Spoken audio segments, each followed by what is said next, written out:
আজকে সকালে টিফিনে বানিয়ে ফেললাম চাউমিন। চাউমিনটা আমার বর আর আমার ছেলে খুব ভালোবাসে। আর তা বলে এই না যে আমি ভালোবাসি না, আমিও খুব ভালোবাসি। কিন্তু কি বলো তো, নিজের হাতেই তো করে খেতে হয়, কেউ তো আর করে খাওয়ায় না। নিজের হাতে করে খেতে খেতে না আর নিজের হাতে রান্না ভালো লাগে না। কেউ যদি একটু বেশ করে দেয়, বেশ খেতে কিন্তু ভালোই লাগে। যখন বাড়ি যাই, মা যখন বানিয়ে দেয়, সেই স্বাদ তো বলার মতো না। আর এই চাউমিনটা আমি বানাচ্ছি, মা যেমন আমায় ছোটোবেলায় স্কুলে গেলে বানিয়ে দিত, আমি ঠিক সেইভাবেই বানাচ্ছি।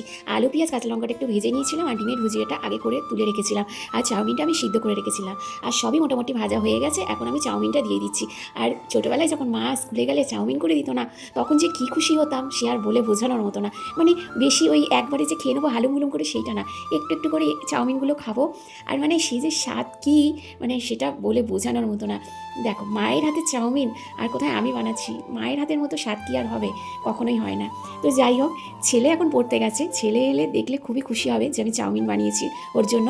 আসলে বেশ কিছুদিন ধরে বাড়ি গিয়েছিলাম, ভাইয়ের বিয়ে ছিল, উল্টোপাল্টা অনেক খাওয়া দাওয়া হয়েছিল, তাই অনেক দিন ধরে এসব চাউমিন টাউমিন বানাই না। আজকে আবার ইচ্ছে হলো, আমি এই চাউমিনটা বানালাম। ইচ্ছে বলতে, গতকাল রাতে আমার বর কি জিদ ধরেছিল যে চাউমিন খাবে। আমি বলছি দেখো আজকে বানিও না, আজকে কারোর মোটামুটি পেটে জায়গা নেই, মানে দুপুরবেলায় যে ভাত খেয়ে হজম হয়নি, তো সেই কারণে বললাম এখন বানাতে হবে না। তো আমি ওকে বলিনি যে সকালবেলা আমি বানিয়ে দেবো, যাই হোক খেতে চাইছে যখন, না বানিয়ে দিলে হয়। আর এই দেখো আমার বর বাজার থেকে এই এটা মনে হয় পোনা মাছ, পোনা মাছ না বাটা মাছ, যেই হোক একটা হবে। তো এই দেখো আমাদের চাউমিন কিন্তু রেডি।